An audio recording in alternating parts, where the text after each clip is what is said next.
Ikalimang kabanata. Ang pagtawag ni Jesus sa kaniyang mga unang tagasunod.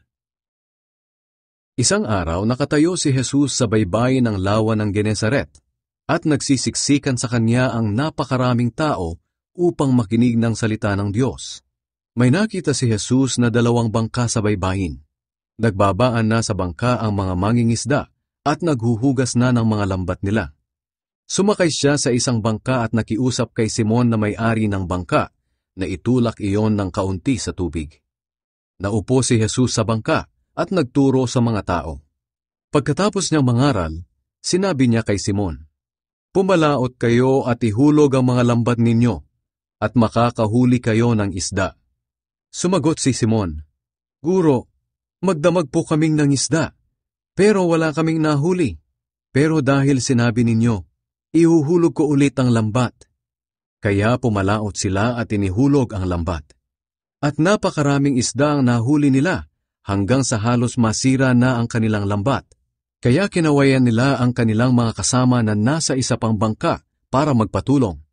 Tinulungan sila ng mga ito at napuno nila ng isda ang 2 bangka hanggang sa halos lumubog na sila. Nang makita iyon ni Simon Pedro, lumuhod siya sa paanan ni Jesus at sinabi, "Lumayo po kayo sa akin, Panginoon, dahil makasalanan ako."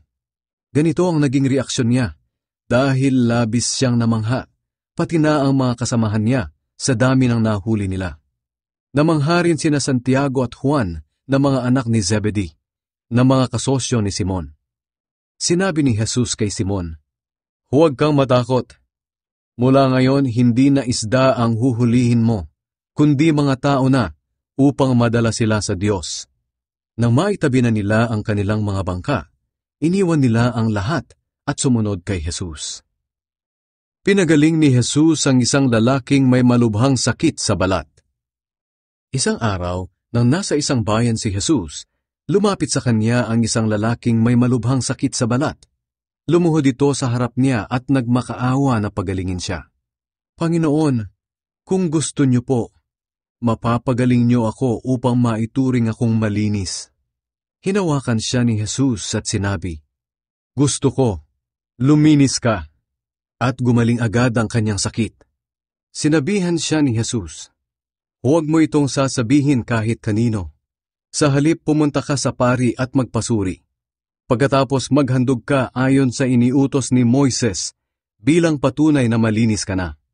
Pero lalo pang kumalat ang balita tungkol kay Jesus. Kaya dumating ang napakarami pang mga tao upang makinig sa mga aral niya at upang mapagaling sa kanilang mga sakit. Pero laging pumupunta si Jesus sa ilang at doon nananalangin. Pinagaling ni Jesus ang isang paralitiko. Isang araw, habang nangangaral si Jesus, may mga Pariseo at mga tagapagturo ng kautusan na nakaupo malapit sa kanya. Nanggaling ang mga ito sa iba't ibang bayan ng Galilea at Judea at maging sa Jerusalem. Taglay ni Jesus ang kapangyarihan ng Panginoon para magpagaling ng mga may sakit. May mga taong dumating na buhat-buhat ang isang lalaking paralitiko na nasa higaan. Sinikap nilang ipasok ito sa bahay upang ilapit kay Jesus, pero hindi sila makapasok dahil sa dami ng tao.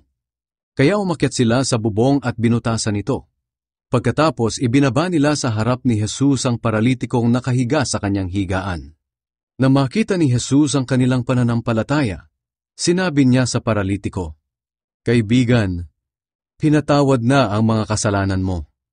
Sinabi ng mga Pariseo at ng mga tagapagturo ng kautusan sa kanilang sarili, "Sino kaya ang taong ito na lumalapastangan sa Diyos? Walang makakapagpatawad ng kasalanan kundi ang Diyos lang." Pero alam ni Jesus ang iniisip nila, kaya tinanong niya ang mga ito, "Bakit kayo nag-iisip ng ganyan? Alin ba ang mas madaling sabihin? Pinatawad na ang iyong mga kasalanan? O tumayo ka at lumakad? Ngayon papatunayan ko sa inyo sa pamamagitan ng pagpapagaling sa taong ito na ako na anak ng tao ay may kapangyarihan dito sa lupa na magpatawad ng mga kasalanan." At sinabi niya sa paralitiko, "Tumayo ka, buhatin mo ang higaan mo at umuwi." Tumayo agad ang paralitiko sa harap ng lahat. Binuhat nga niya ang kanyang higaan at umuwing nagpupuri sa Diyos. Namangha ang lahat at pinuri nila ang Diyos.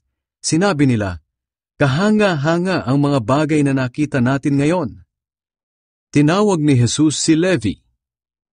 Pagkatapos noon, umalis si Jesus at nakita niya ang maniningil ng buwis na ang pangalan ay Levi. Nakaupo siya sa lugar na pinagbabayaran ng buwis. Sinabi ni Jesus sa kanya, "Sumunod ka sa akin." Tumayo si Levi, iniwan ang lahat at sumunod kay Jesus. Naghanda si Levi sa kanyang bahay ng malaking handaan bilang parangal kay Jesus. Maraming maniningil ng buwis at iba pang mga tao ang dumalo at nakisalo sa kanila. Nang makita ito ng mga Pariseo at ng mga kasama nilang mga tagapagturo ng kautusan, nagreklamo sila sa mga tagasunod ni Jesus. Sinabi nila, "Bakit kayo kumakain at umiinom na kasama ang mga maniningil ng buwis at iba pang mga makasalanan?" Sinagot sila ni Jesus, "Ang mga taong walang sakit ay hindi nangangailangan ng doktor, kundi ang mga may sakit. Hindi ako naparito upang tawagin ang mga taong matuwid sa sarili nilang paningin, kundi ang mga makasalanan upang magsisi sila sa kanilang mga kasalanan." Ang tanong tungkol sa pag-aayuno. May mga tao roon na nagtanong kay Jesus. Ang mga tagasunod ni Juan at ng mga Pariseo ay madalas mag-ayuno at manalangin. Bakit ang mga tagasunod mo ay panay lang ang kain at inom? Sumagot si Jesus, "Maaari bang hindi kumain ang mga panauhin sa kasalan habang kasama pa nila ang lalaking ikakasal? Siyempre hindi. Ngunit darating ang araw na kukunin sa kanila ang lalaking ikakasal, at saka sila mag-aayuno." Sinabi rin ni Jesus sa kanila ang mga talinghaga na ito, "Hindi ginugupit ang bagong damit para ipangtagpi sa luma. Kapag ginawa ito, masisira ang bagong damit, at ang tagping bago ay hindi babagay sa lumang damit. Wala ring naglalagay ng bagong alak sa lumang sisidlang balat, dahil puputok ang sisidlan at matatapon ang alak. At ang sisidlan ay hindi na mapapakinabangan pa. Sa halip inilalagay ang bagong alak sa bagong sisidlang balat. Wala ring taong nakainom na ng lumang alak ang maghahangad ng bagong alak, dahil para sa kanya, mas masarap ang luma."